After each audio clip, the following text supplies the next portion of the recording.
Markets are closed, but the business stories are just heating up. Hello, I'm Mai Rodriguez. Catch up with us on Business Brief.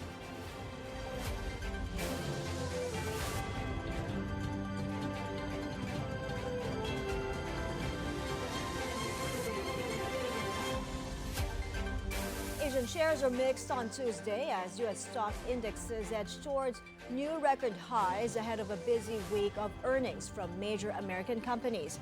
Japan's Nikkei 225 is up by more than 3% after the Philippines and the U.S. announced a deal on President Donald Trump's tariffs. The rest are also in the green. In the currency markets, the U.S. dollar appreciates against the Japanese yen, while it is flat against the Hong Kong dollar, the Singapore dollar, and the Thai baht. The greenback, meanwhile, depreciates against the South Korean won. The Australian dollar, on the other hand, appreciates against the U.S. dollar. In commodities, gold prices are down by 0.2%, while oil markets are mixed. In the cryptocurrency space, Bitcoin is down while Ethereum is up.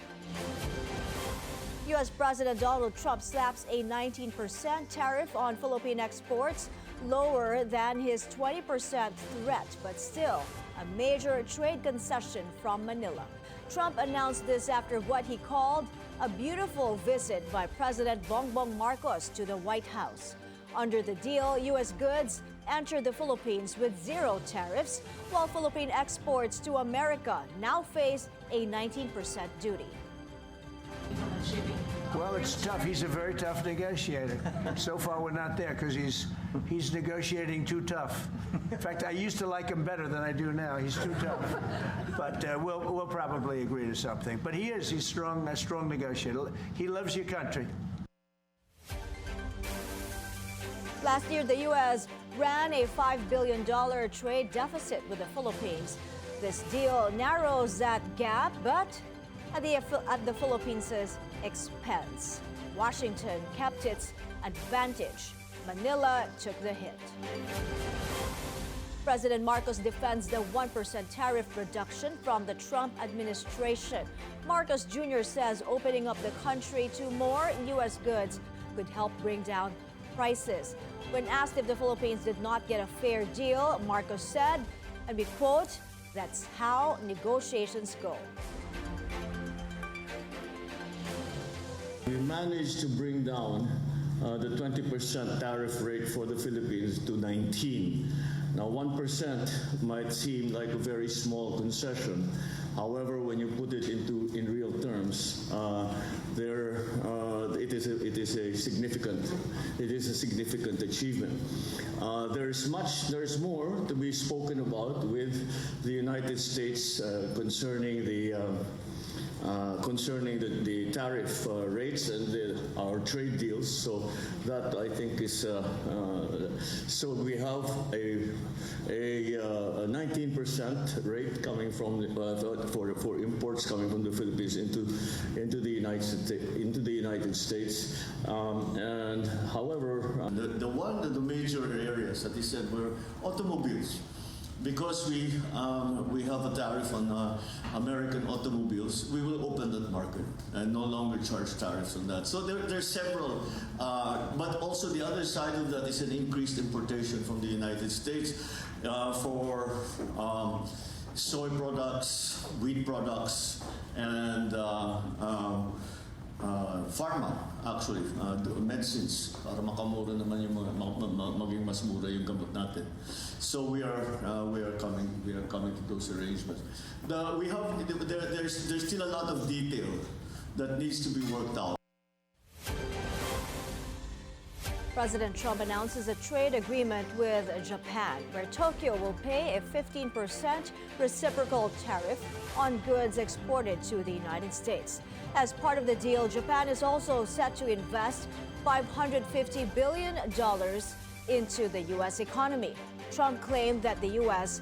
will receive 90% of the profits, though he did not explain how that would be measured or implemented. In early July, Trump had threatened a 30% tariff on Japanese exports starting August 1 in a letter to Prime Minister Shigeru Ishiba. Japan is currently the U.S.'s fifth largest source of imports. Japan's top negotiator says their trade agreement with Washington will be beneficial to both Japan and the U.S. This trade deal with Japan lowers tariffs on auto imports and also spares Tokyo from new levies on other goods. Two-way trade between the two countries totaled nearly $230 billion in 2024, with Japan running a trade surplus of nearly $70 billion. The agreement does not include a reduction on any tariffs from the Japanese side, including those on agricultural products. This follows the idea of investment over tariffs proposed to President Trump by Prime Minister Ishiba at their meeting in February. Several senators are up in arms over this new trade agreement with the U.S. The president's sister, Senator Amy Marcos, is asking how did the Philippines win with that kind of deal. She also wants to see the details of the agreement. For Senator Panfilo Lacson, 19% for the Philippines versus zero tariffs for the U.S. is definitely not the most fair deal between decades-old allies.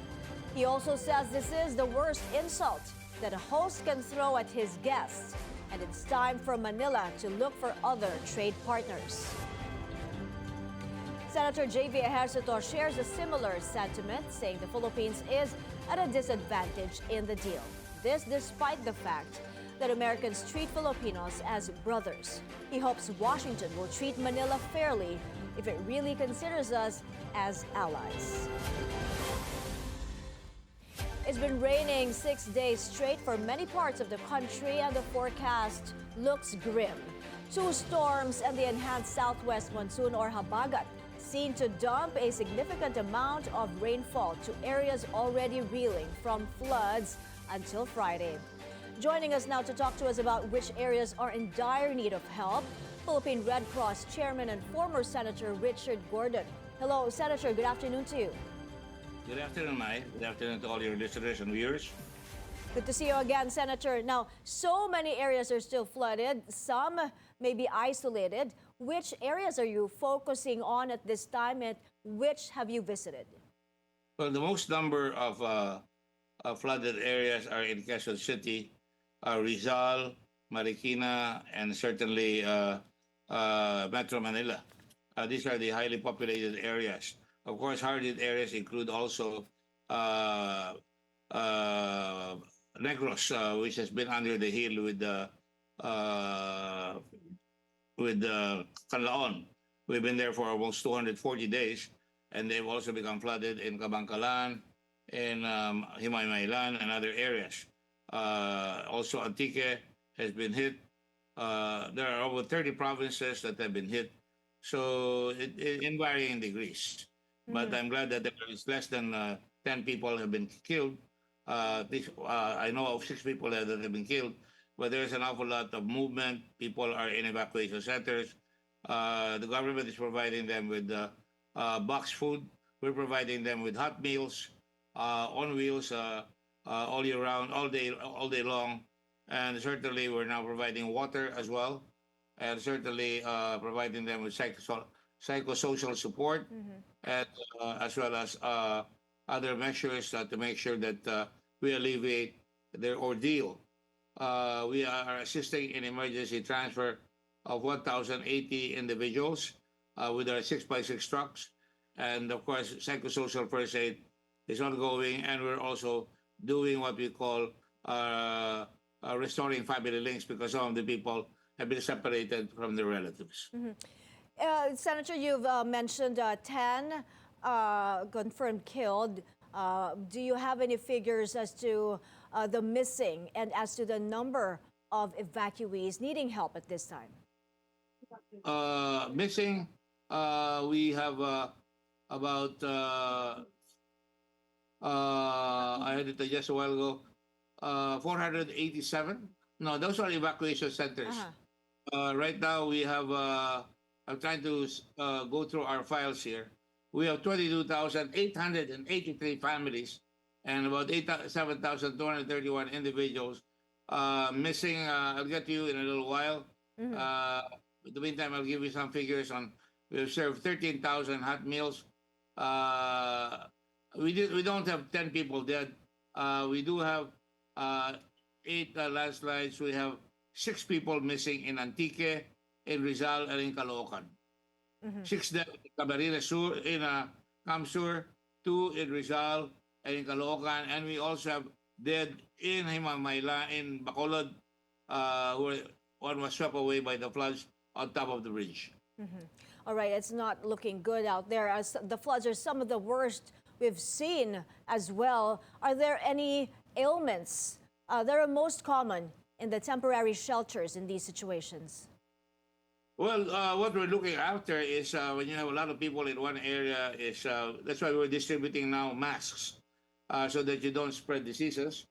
And we want to make sure that we distribute also anti-leptospirosis diseases because they have been exposed to flood waters. We're also having disease prevention sessions and hygiene promotion, hand washing. Plenty of water will be provided so that they can provide washing. And certainly, we're trying to look at how they're going to relieve themselves. And that's why we're adding more water tankers so that they can have sanitation facilities in these areas. You know, I'm sure the schools and the evacuation centers will be overwhelmed with so many people in the evacuation centers. Well, hundreds of families seeking shelter now in evacuation centers. What else do you provide aside from medical treatment? You've mentioned that hygiene at this time is very important. Oh, definitely. I've ordered, for an example, while they're there, you know, what has been forgotten has been 8 out of 10 children have dental caries, all right? So I'm ordering that we provide them while they're there dental education. I know it's a weird time to do it, but we want to teach children that if they grow up with no teeth or practically they're always absent because their teeth have not been provided for, we're going to give them toothbrushes and toothpaste while they're there so that they will learn to take care of their teeth. But of course, that's part of the hygiene that we're providing. It's a weird time to do so, but now that they're all together with their parents, they can do so. But what is most important as well is that they don't get sick in the evacuation centers, and that's what we want to know. A lot of problems also exist. That's why we're sending our payloaders to get rid of the garbage. When the flood ebbs, there will be a lot of garbage. You can see that already on TV. It's another thing that I should ask our friends in government to take care of is to ensure that garbage is properly handled when there's no floods. That people must take matters into their own hands. That they just don't throw garbage, irresponsibly. You have a lot of floods because of the garbage, and I call on the government already to take a look at Project NOAA, which they have not been able to continue, and that's why you have an enormous amount of water right now. A lot of water is flowing from the mountains in Sierra Madre, in Antipolo, and certainly a lot of dikes are collapsing in north and here in Manila and in Central Luzon. So that is going to. I'm not surprised we're flooded out, but I would be terribly surprised if we can get our act together finally and make sure that we can alleviate the flooding in our country. Well, I'm sure supplies are just not enough in this kind of calamity. What items are most needed at this time, Senator? And if you have a call for help, our kababayans are listening. I'm sure they'd want to help. Oh, definitely. Help is always an abundance when they see our kababayans are in need.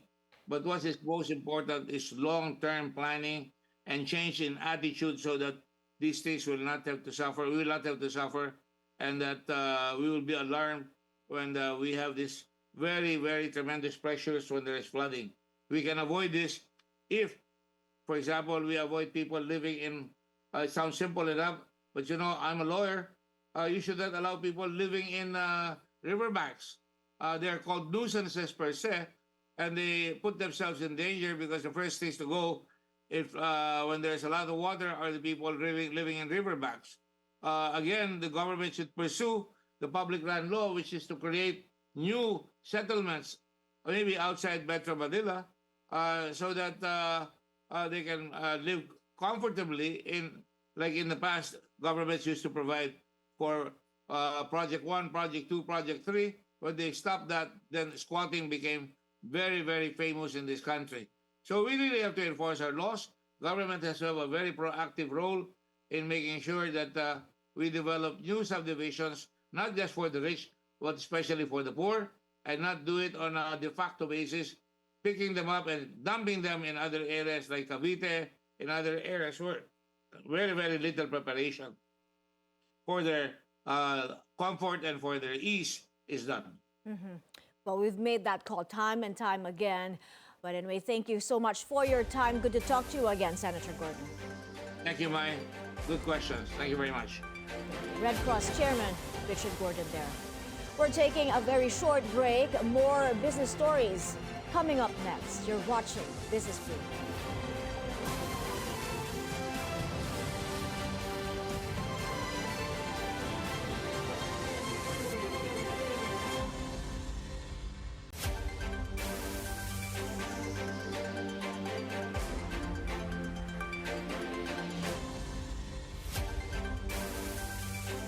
Experts at least one business group are not impressed with the results of President Bongbong Marcos's meeting with U.S. President Donald Trump.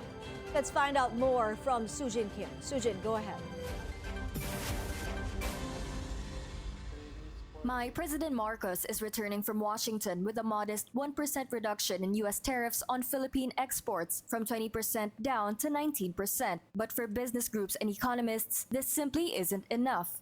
We have heard our exporters crying already in the news this entire week on this tariff reduction. The export industry remains very, very depressed. I cannot see a significant increase in our export because of this.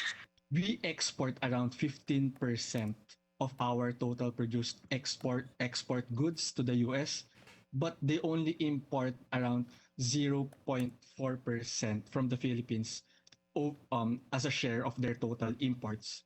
Therefore, they do have the upper hand when it comes to these trade negotiations. Exporters called the cut insufficient, with no clear gains in investor confidence, manufacturing, or export growth expected. Philippine Chamber of Commerce and Industry Trade Vice President Brian Ang cited the Philippines had earlier granted the U.S. exclusive privileges, including the first refusal rights to strategic projects, blanket inspection exemptions for American cargo, and expanded military access through EDCA sites. In return, stakeholders warned that all the country got was a symbolic concession, one that leaves exporters crying, according to trade officials. This will also further deepen our dependence on imports, and it makes it more convenient for us to just import and say cars or auto parts instead of trying to boost local manufacturing. So this would have, again, as I said, repercussions on jobs, wages, etc.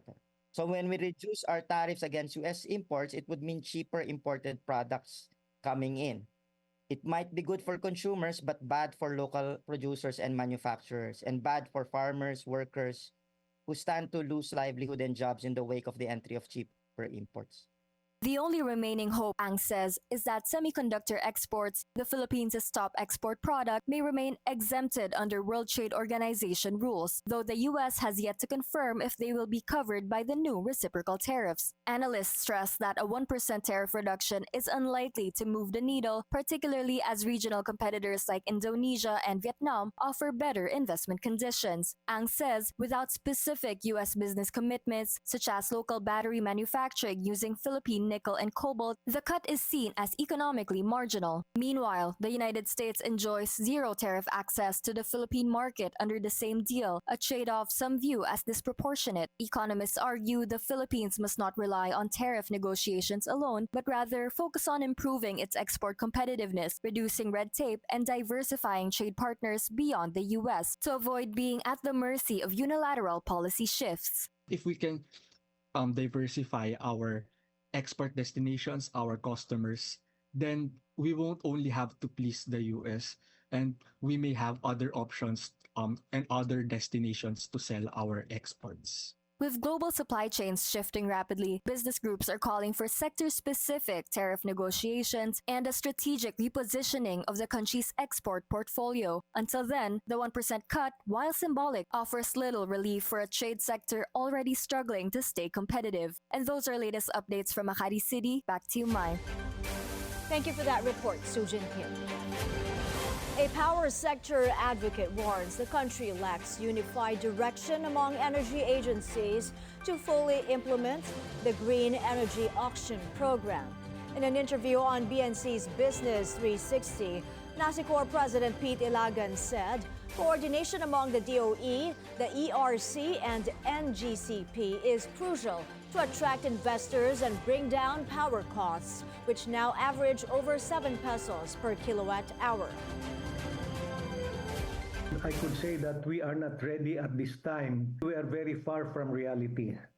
DOE must review all their policies and come up with a policy that would set a unified direction, drawing the ERC and the NGCP to be aligned with their policy. And there should be a close monitoring of how these policies are implemented in order to ensure that the purpose of these policies are realized successfully. Still, hopes are high following President Marcos's appointment of new energy regulators, including veteran energy lawyer Francis Juan as ERC chair, who is expected to push badly needed reforms. These include processing pending applications and enforcing retail competition to help lower electricity prices. The GEAP is a government-led initiative to source renewable energy through competitive bidding meant to reduce dependence on coal and cut costs. Interior Secretary John Vic Remulla apologizes for trying to inject humor as he announced work and class suspensions due to the bad weather on Tuesday. But he asserts he will not change because that's just the way he is.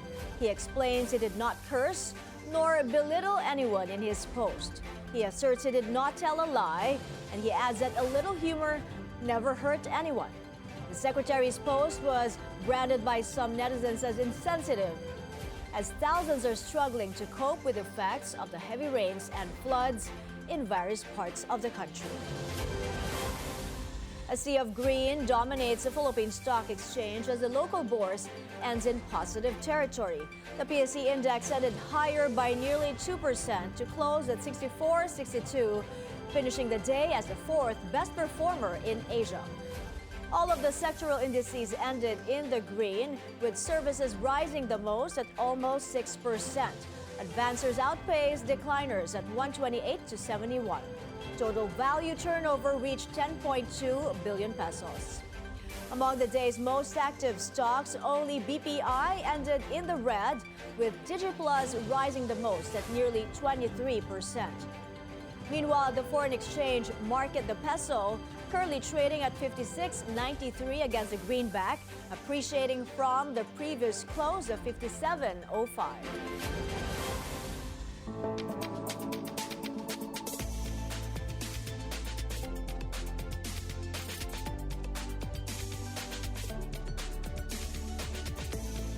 That's a wrap for today's Business Brief. I'm Mai Rodriguez.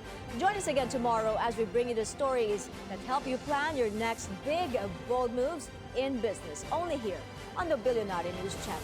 See you then.